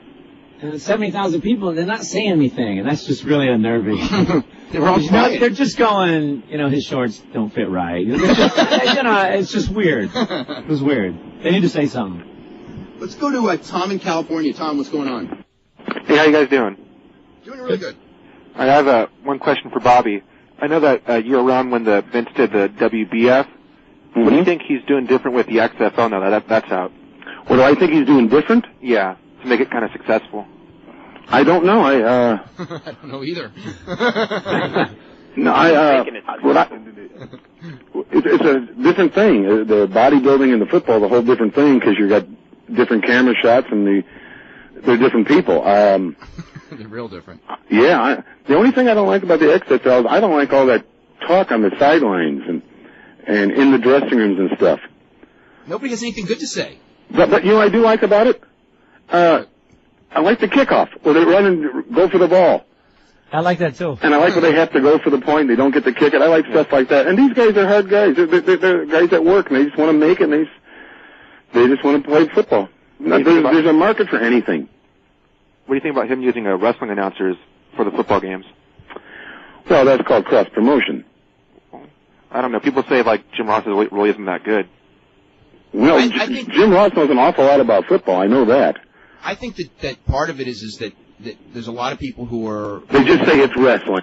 Yeah, Jim Ross is tagged with that wrestling tag, and it doesn't matter how good he is, they're going to tag him with that and say, he replaced Matt Vasgersian, who did not do as well as Jim Ross on the first week. Yeah. But Matt Vasgersian did baseball with Milwaukee Brewers, so those sports people are going, they replaced a real sports announcer with a wrestling announcer, and Jim Ross was doomed. It didn't matter if he was good, bad, or indifferent. Plus, he does have that wrestling element in his announcing, which a lot of the sports people didn't want. They didn't want the real heavy hype. But I thought last week Jim Ross did very, very well. And Jesse was a lot better the third week too. Well, everybody will get better the more they get comfortable with the situation and everything. I think you probably should have had NBC announcers. Mm-hmm. Because I think people that see the wrestling announcers do it, they don't think the football's real. Yeah, that was one of the big concerns. And I don't know why. I know why, because of wrestling. A friend of mine, Eddie Einhorn, is with the White Sox. And I asked Eddie one day, I said, I got an idea. Why don't I do an announcer's thing on the seventh inning from the stands and just sit there and talk to the stands for, the seventh inning stretch? And he said, because you're from wrestling. They won't accept the baseball people. And unless you're legitimate and stuff, they won't accept you. All right, well, thanks for taking my call. Thank you. Okay, let's go to Chris in Toronto. Chris. Hey, how's it going, guys? Hey. Really good. Good. I had a couple questions for Brain. Mm-hmm. The first one, is Ernest Miller really that tough? He was talking about kicking everybody's ass earlier or something like that. Someone was talking about it. But people think he's got a job. Ernest the Cat Miller. Well, I've never had anything to do with martial arts, but they say he's a world champion. I guess he has the credentials. I don't know. I've never seen him fight, and I've never seen him in that situation. Ernest Miller's a nice guy to me, and I think he's a talented talker. Oh, so do I. I was wondering if he was as tough as he says, that's all. Well, none of us are. I was going to say that. It's all true. He's tougher than a Waffle House steak. My next question, Bobby, yes, was, I guess you were with WCW for, 6 years? Yeah. How many times, honestly, did you look over at Tony Schiavone and just want to slap him in the back of the head for not catching on to what you were saying or just basically being stupid? Well, Gorilla Monsoon told me he was going to call Tony 2 times and tell Tony you don't know how to work with Bobby. But I told him not to. Tony Schiavone, since I was released here, he never has called me. He lives a mile from me. Mm-hmm. He's never called me, wished me good luck, bad luck, or anything.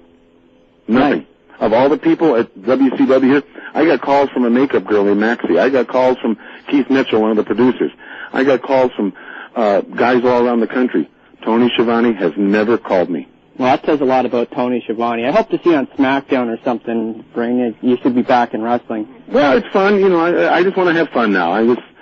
I want to do personal appearances and stuff like that, and like I did the Cauliflower Alley Club, that was great, and I just want to do things like that. I don't want to be bogged down and obligated to do something every week that I don't want to do.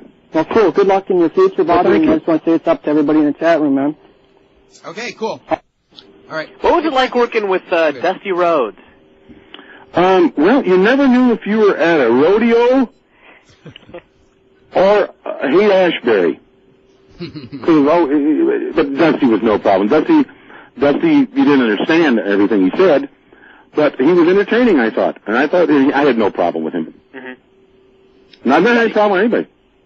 We got an email from Frank. Frank, what's your thoughts of a potential fight with Yuki Kondo? Don't want to do it? Not interested? Interested? Between me and Kondo? Yeah. Yeah, I'd like to fight Kondo. I like him as a fighter. I like what he brings to the table. I don't think personally he's all that tough. When I fought him, I never make excuses for what I did, but, I wasn't on my best day, and Kondo got me that day. But, it's a world of difference now. Yeah. It's definitely a fight I'd be interested in because it's got a good story, and, it could be one of them make-up fights where I beat up someone that got me at one point, so, you never know. What about Tamara? I like that fight. That was a hell of a fight. That was one of the most entertaining fights I think I've seen. Yeah, and great response. Everyone liked the fight. I knew going in it would be a hard fight. I knew he's kind of like we're kind of like he's the Japanese version of me. I'm the American version of him. Physique and everything. Yeah. Yeah, I would like to fight him under less rules. The rings rule last time really limited me. I felt I almost knocked him out with open hands a couple times, but yeah, that'd be a fun fight. I like all those fights. The good thing about the middleweight class, there's 50 guys, and they're all top-notch. And any guy on any day can beat anybody else. Let's go to Charles in Pittsburgh. Charles, what's going on? Hey, what's up, guys? Not too much. Hey, I had a question for Bobby and Frank. I'll start off with Frank. Hey, what's going on, man? Hey, I want to get your predictions on a couple fights coming up, and that was the Silva and Sakuraba and Ken and Vocianchin fights. Well, I think Sakuraba will take Silva. I was saying earlier, I think he's just too relaxed.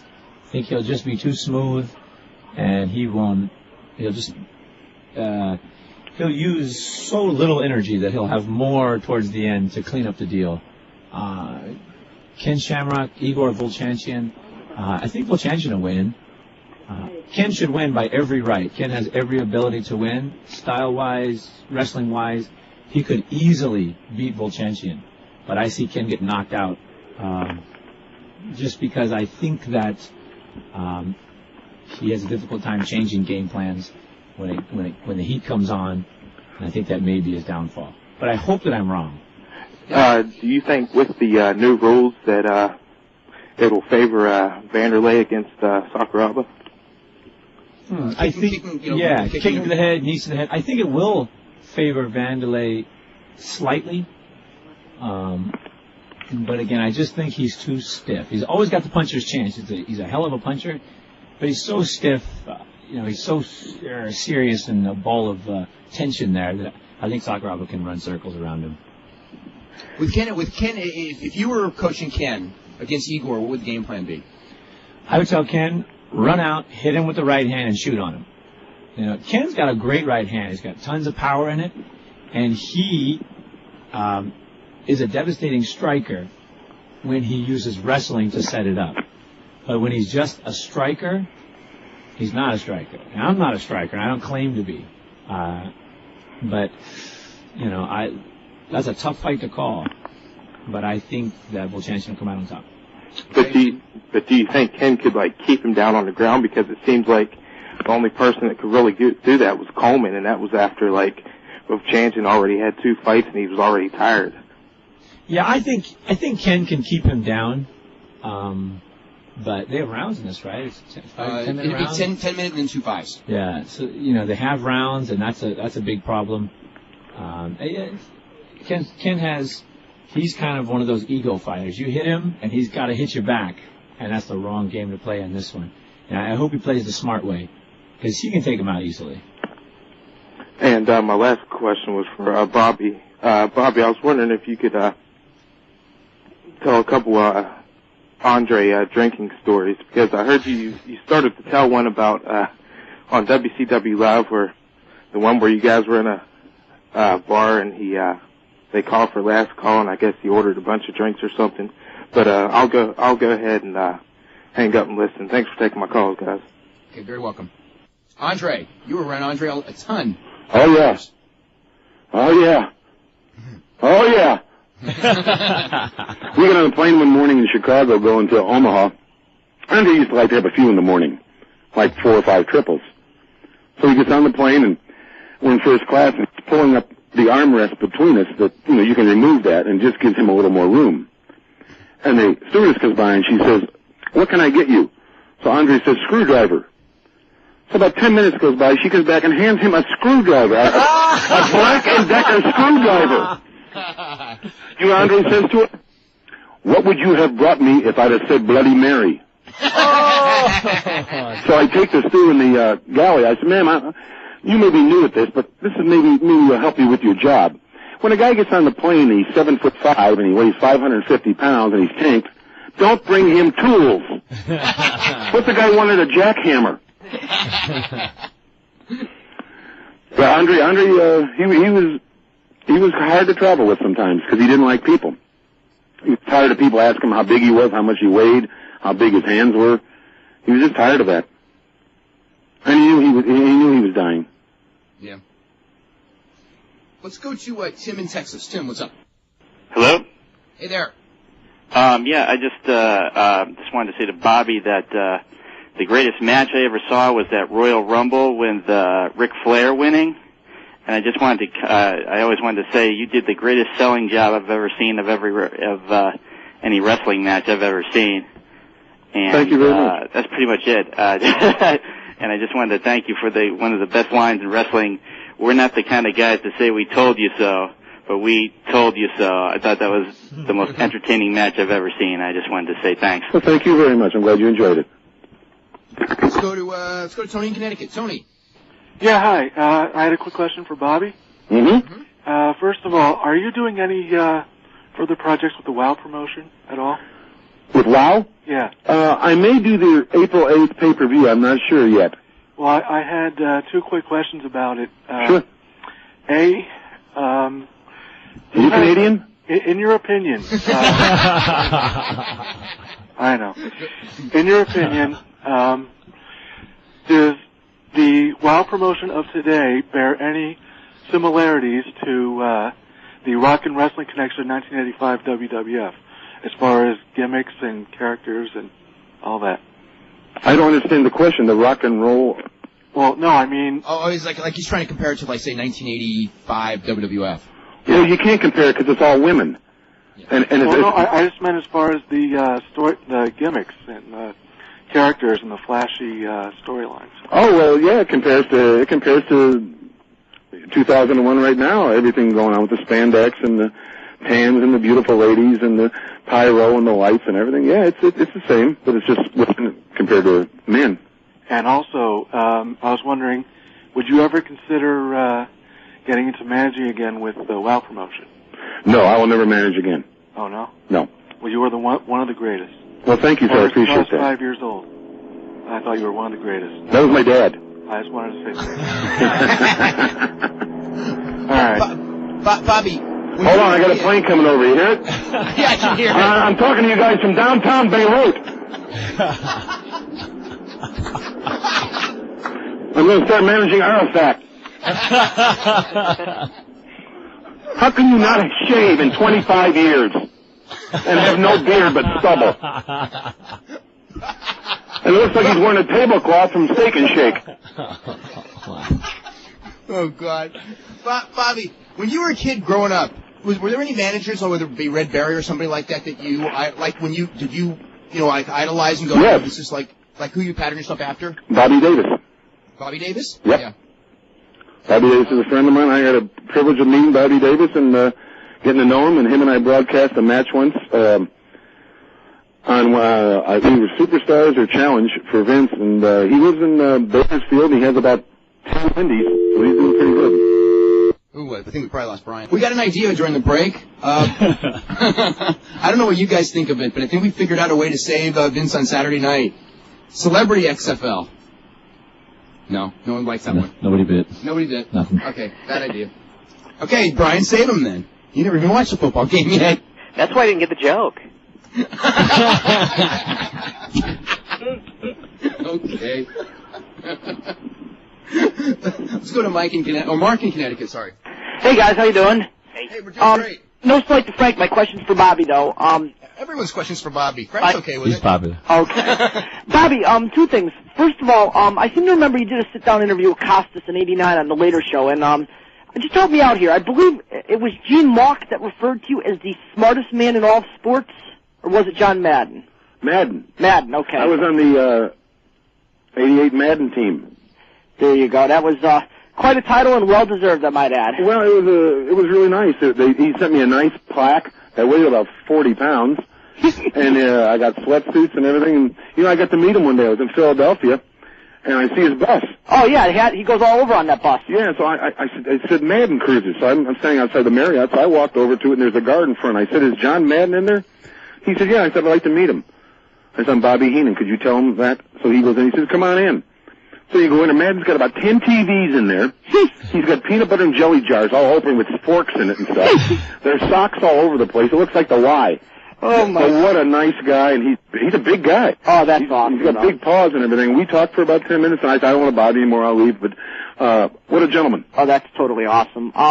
Just a question for you, okay? It's hypothetical because I think given the opportunity, you would have been one of the best bookers as far as making money there ever was in the business. So with that in mind, hypothetically, Flair's tenure in the WWF in '91, okay? You have complete control. How do you book that run for the world title against Hogan? Differently, than it was done. Would you put Flair over Hogan for the title? Well, first of all, I never wanted to be a promoter or booker because handling a bunch of guys is like running a night care center. And I don't want to do that. I know how to get me over. I don't want to think about how to get 50 guys over. Yeah. I don't be bothered with that. Would I have put Flair over Hogan at WCW? I mean, or in WWF, yeah. Would you think that would have made money to put Flair over in the beginning and then have Hogan do the chase, or? Yeah, I think Hogan at that time would have been better off chasing than standing back. Okay, that's cool. Well, I'll let some others get on. Thanks for taking my calls. Good luck, Bobby. Thank you very much. Bye-bye.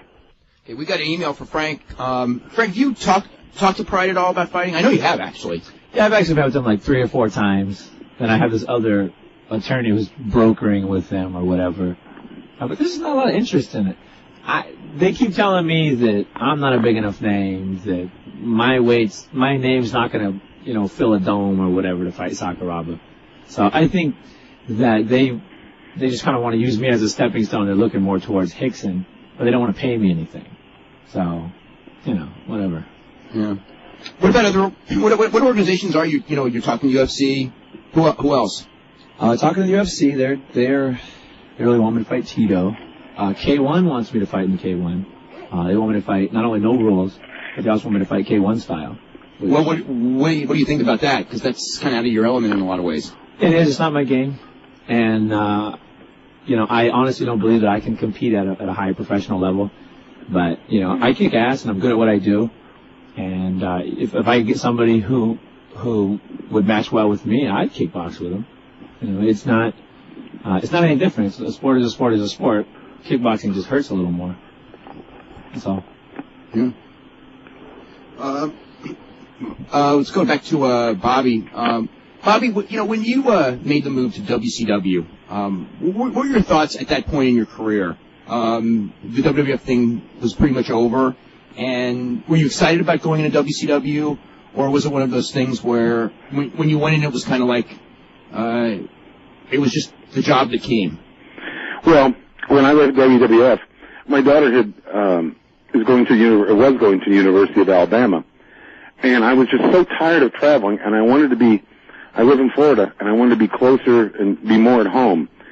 And I had been on the road for so many years. I got 2 million miles just on Delta, and the last thing I want to do is win a free trip. So I was just tired, and I needed a break. And there was no heat with Vince and I. We left cordially, and no problem there at all. But when I got I was going to go to Hollywood for a while. I was going to see if I could get do commercials or get an agent and do something like that. And then Bischoff called and gave me an offer, so I took it. Because it wasn't going to be every day, and I could be in Atlanta, which was a 2.5-hour drive to Tuscaloosa. So that's why I took it. Now, what were your thoughts going back for a very brief period on USA Network? They did the Bobby Heenan show.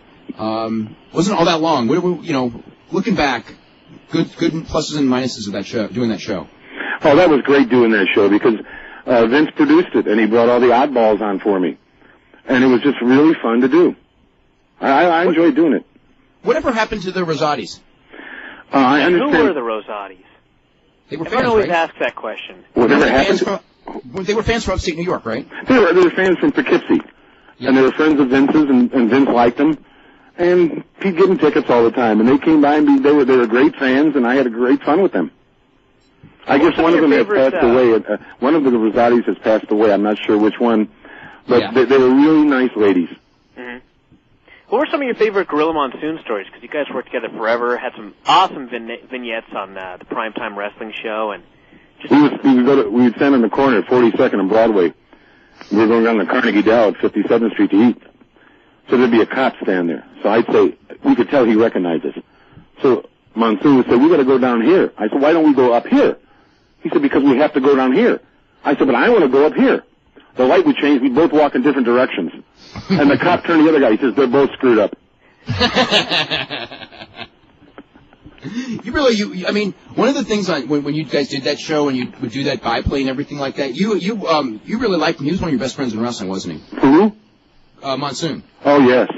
Yes, he was my, not in wrestling. He was one of my best friends in life. What else? I mean, you mentioned Bastien, Lanza. Von Raschke. How did you and Bockwinkel get along outside the ring? No problem. Mm-hmm. Nick, just don't talk to him. You don't have much time in life to have Nick talk to you. You ask Nick what time it is, he tells you how to build a watch. Was he your favorite guy to manage, or was Flair or Lanza or Stevens? Stevens, Lanza, and Bobby Duncombe. Any reason why those guys above the other guys? They were more my personality. I'll tell you a guy I managed who never got a whole lot of recognition and was one of the best talents I've ever seen in the business was Bob Orton Jr. Mm-hmm. He was excellent. I never had a problem managing anybody. I never had and Paul Orndorff.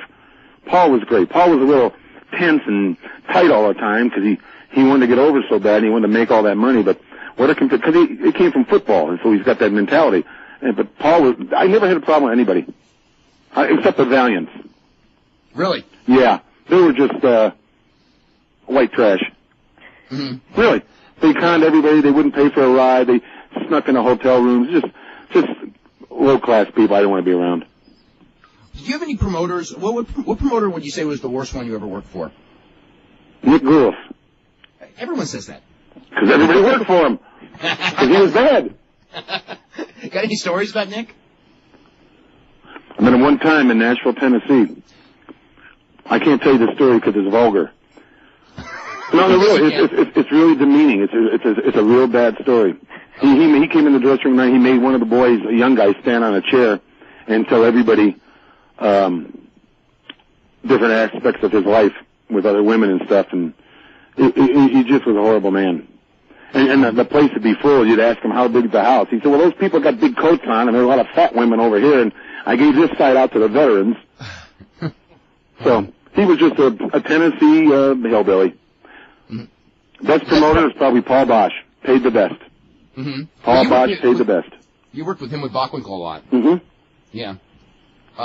What about as far as I mean, actually, I would say wouldn't Vince pay the best, or are you just talking about he paid on a percentage the best? Well, see, Paul was only a Friday night town, so you just went in there once every 3 weeks on a Friday, and for that one shot, he paid the best. Vince probably paid the best because he had more people in there, and he was in bigger buildings in the Houston Coliseum. Yeah. When you, how was the Bruiser? He was one of the worst human beings I've ever been around in my life. and I say that because it's not funny. Okay. This is a personal thing, and I don't really want to get into that. Because you in the ring he was beautiful. Yeah, I mean, because like as a kid, I mean, the one thing that I always remember was Dick the Bruiser against Blackjack Lanza, and you were always bloody on every magazine corner. This is like early '70s. Yeah, it was like that was the guy that I mean, that was that was probably the big program that you worked before Bockwinkel and Stevens, I guess. Oh yeah, Kirby Puckett told me he was from Chicago, and Kirby said him and his brother used to sneak in the amphitheater just to see Bruiser crack me open. Yeah. And welcome to the Hall of Fame, Kirby. Do you have a lot of memorabilia? Pardon? As far as like old magazines and old videotapes and stuff like that? Do I have any? Yeah. Yeah, I have all my sequin jackets and even the suit I wore at WrestleMania and a lot of things I have. I'm gonna start getting rid of that and selling it because two reasons. One, I got my memories in my head and I don't want to carry all that stuff and pack it away and not ever see it anymore or use it. And I want to make money off it. Yeah. Remember this: respect is for the dead, cash is for the living. What were your thoughts on Crusher? Working with Crusher? Good guy. He's in Milwaukee. He just had a little heart problem, a big heart problem. They replaced 4 valves and everything, but he's doing all right. He's a good guy. Anyone that we were talking about, is there anyone that I mean, as far as like as an athlete or something like that, we're like in awe of, like watching them going like, I don't know, like whether it's a modern guy or a guy from your childhood. An athlete? In the ring, that could do things in the ring, like that, I don't know, that nobody else could do, and you just go, how could he physically do that? Wow. The Mexican guys, I can't believe what they do. Or why? I mean, I don't understand all those moves, and we never did that in the 60s, 70s, and 80s. Mm-hmm. And, but the guys in the ring, I like guys that were strong. I like Johnny Valentine. I like Gene Kaninsky. I like guys that, I like, one of the best matches I've ever seen, and everybody probably will agree with me, it was Dory Funk against Jack Briscoe. Yeah, everyone talks about their those matches. were great matches. Yeah. Great matches. Very serious matches. Mm-hmm. Yeah. What about Shawn Michaels? Because you were there when he was like on the rise. Did you see him as a guy that someday would be like a top star? Did you just see him and go, this guy is awesome, but he's small? That's right. He was a very talented man, and he could do things in that ring, and he was like a young Ray Stevens. Mm-hmm. But he wasn't like, he wasn't Stevens, when he worked, he was 230, and most guys are, I started a 250-pound guy with a huge guy. Now you got 300-pound kids playing high school football. So it's a lot different now, the way life is. Mm-hmm. Well, I mean, the whole thing, like in the old days, I mean, if you had a guy who was 6'4", 270, he could be a main eventer, even, just on that size, and now, sure. you have to have the physique, you've got to have a lot of agility, because nobody wants to see a big lumbering guy anymore. Like John Studd was probably one of the nicest human beings on this earth. He was really a gentleman. But you'd look on the paper, you'd see the Giant against John Studd. Oh my God, 2 huge guys, I gotta go see this. But Studd couldn't take bumps, and they wanted to see Andre do giant things.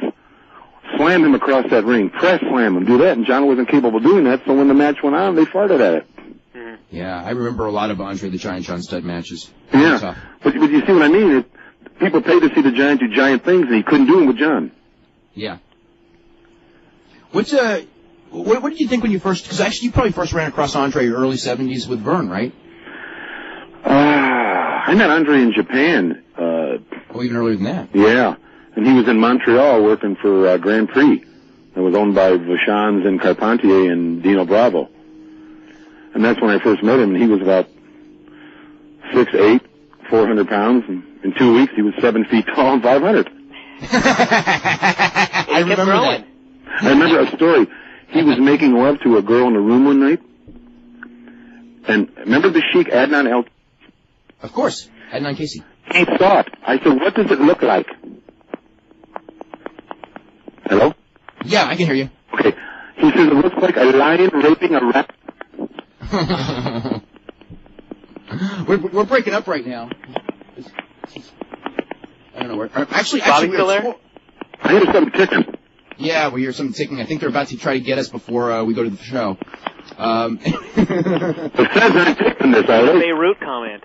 Yeah, that's about it. Yeah, the Arafat's coming to get you for that comment. I think so. We are actually totally out of time. Bobby, I want to thank you. This was a really entertaining show. Frank, want to thank you, of course, and good luck doing the announcing tonight. Thank you. And Frank? Can you hear me, Frank? I can. I apologize for, I didn't mean disrespect to your brother. I just didn't see him wrestle that much, but I wish the best for both you guys. Well, I thank you, Bobby, and you were always one of my favorites, and my brother wasn't, so don't worry. So just put me in the will. Hey, Frank, what are you up to? $780 million right now? Yeah, I've actually gone over the $1 billion mark, and so it no you longer Vince? shows. Yeah, you me and Vince are head to head. I may start the PFL or something. David? Yes. Look for me at www.bobbythebrain.com. Okay, cool. I'm going to be available to do personal appearances, opening at malls, bar mitzvahs. I'll tie people's skates together, whatever you want. Okay, cool. And Bobby, we would really love to have you back. This is one of my favorite shows. Dave, when we go off the air, can I talk to your producer? I'll give you my new number because I'm changing it. Yeah. Hold on, Actually, you know what? Just probably because I'm actually with Dave here in Atlantic City. I'll give you a ring early next week, and we'll set something up. Super. Excellent. Okay. We got to head out of here. Brian, I want to thank you for this week, and of course, we will be back on Monday at 5. David, remember, the drinks are in the house, and the highballs are on the giraffe.